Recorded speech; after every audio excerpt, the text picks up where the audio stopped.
There we go. Well, geez. I had to step out of the game for a minute to get a beverage.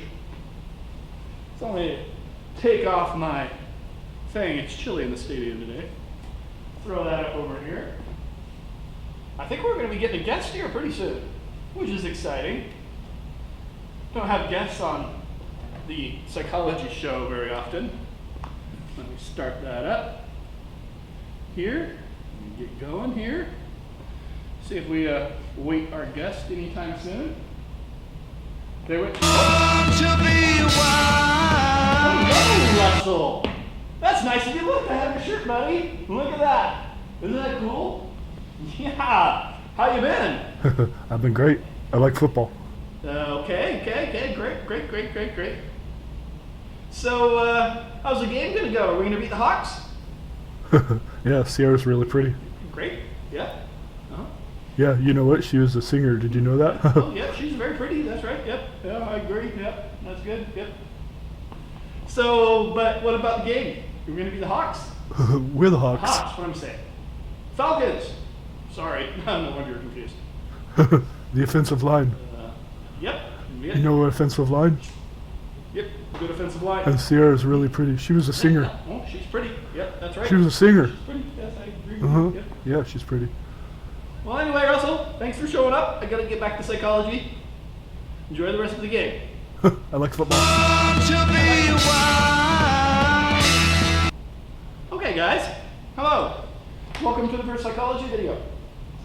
I'm going to start talking about Freud right now. Hey, did you know there's a Hawks game coming up? Yeah. That's right. Hawks game. Go Hawks. I'm not biased. I'm rooting for the Falcons equally much. But anyway, that has nothing to do. We're going to talk about Sigmund Freud. Here he is. Look at him. Stand on there. Here's Sigmund Freud. Famous guy. We can call Sigmund Freud, I guess, really, the grandfather of modern psychology. Modern psychology starts with Sigmund Freud. I mentioned in our Zoom meeting earlier that yes, okay, people were always wondering about human psychology, human behavior, why some people are insane. Burn it, it's a witch. That type of stuff. We've always had answers to deal with it. You're possessed by demons, whatever. All kinds of things like that. Even the Bible mentions, as I mentioned in class, even the Bible mentions ways to deal with people. Spoil the rod, spare the child. That's a sort of behavioral sort of technique.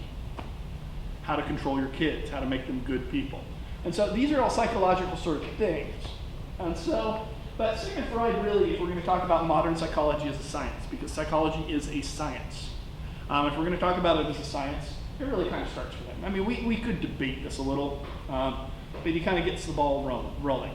Now, Sigmund Freud made all kinds of mistakes, tons of them. And he was wrong about lots of things. And there's really no evidence for most of the stuff he said. That doesn't mean he didn't have important contributions, lasting contributions to the field of psychology. And so it's kind of what I'm going to talk about the psychodynamic perspective today. I'll probably end up doing this in a couple videos. Yeah, I'll probably film just one of them today. Anyway, okay, so he had high and middle class patients. He lived in Vienna, that's in Austria, capital of Austria, spoke German. He had high and middle class patients. Why do I even mention that? Why is that even important? Well, it's important because high and middle class people, as opposed to lower class people, especially in this time, have different types of lifestyles. Okay? And so, I mean, it's important when you're talking about human behavior to take into account the social environment in which the people are. So, one of the critiques with him is he was only looking at rich people, basically. And rich women, mostly. Anyway, okay. He wrote a famous book called The Interpretation of Dreams, which a lot of people didn't agree with. You're on shaky ground if you start trying to interpret dreams. But anyway, so now what is the psychodynamic perspective really all about? It looks for the causes of behavior in a dynamic mix of internal energies that are in conflict with one another. Okay? So what Freud is saying is that our behavior and the tensions, and he saw people that were dysfunctional. He didn't see the normal people. He saw people who were having problems. And so it was really geared, his psychodynamic stuff was really geared towards trying to fix people who are in distress. Okay? And so basically what he's saying is the reason people are distressed is you have all these internal energies that are conflicting with one another, and that's causing you problems. Right? That's the basic, if we're going to be really sort of like, basic about what he said. That's kind of what it is. It's a theory about the development of our personality. The most fundamental premise is that it is a study of the mind. It's a study of what's going on in here.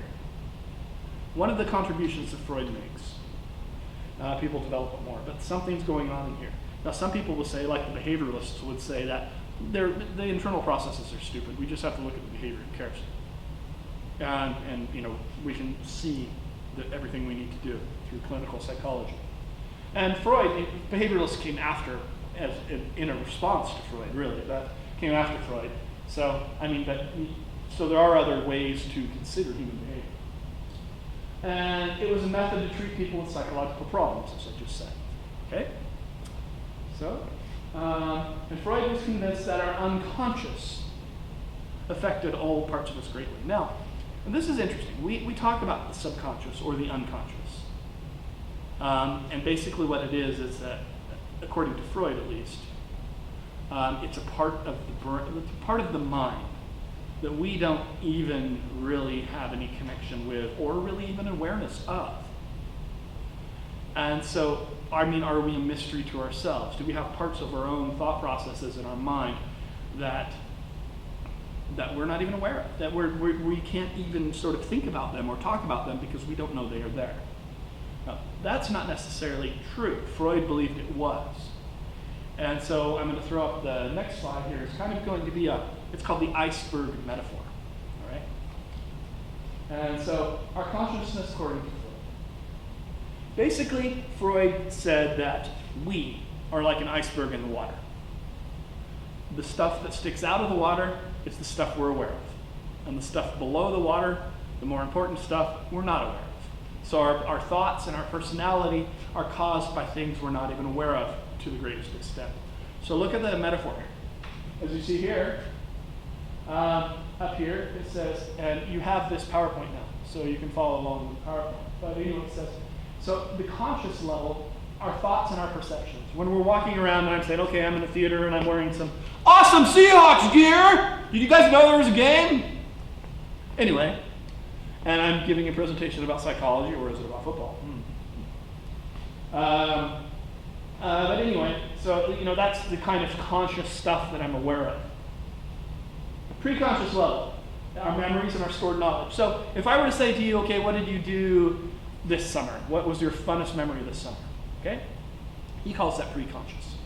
That's just basically, we're not thinking about it all the time, but we can pull it up. We can access it. It's kind of like, it's in our hard disk, if you will, if you want a computer metaphor, which we'll actually come back to when we start talking later about cognitive psychology.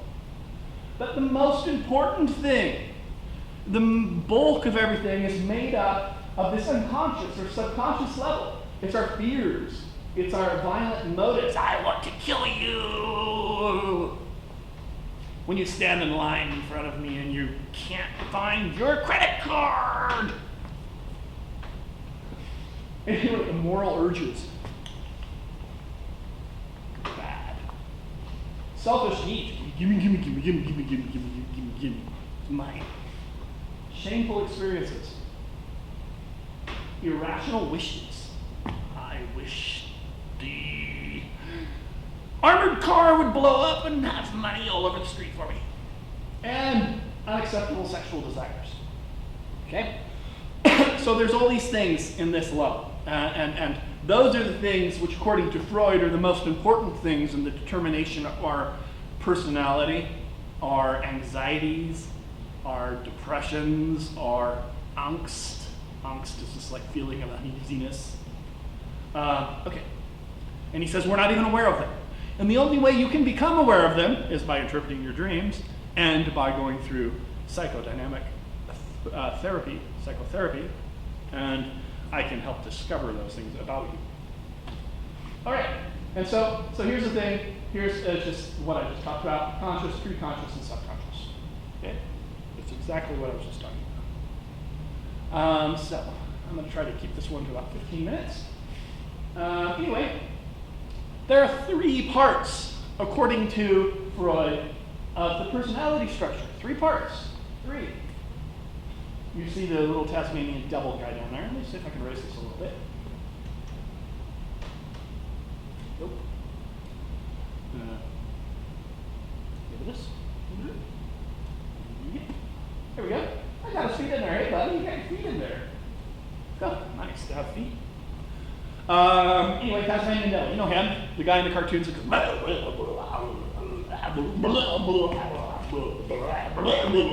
and he wants to eat everything like Bugs Bunny. So that's him. The reason I have that up there is Freud is basically saying this is what your id is. The id. The central core and the deepest part of our personality. The only part of that is with us from birth. It's the source of all psychic energy. It continually seeks immediate gratification and does not take reality in consideration. I want it now. Give it to me. If you stand in my way, I'll kill you and I'll take it. Give it to me. It's mine. I'm hungry. I want to eat it. I want everything I want right now. Kind of like a 2-year-old is.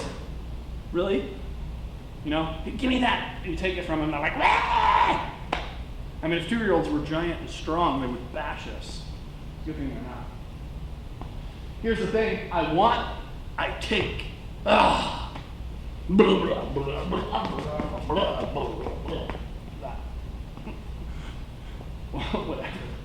Anyway, the id is not in contact with the world.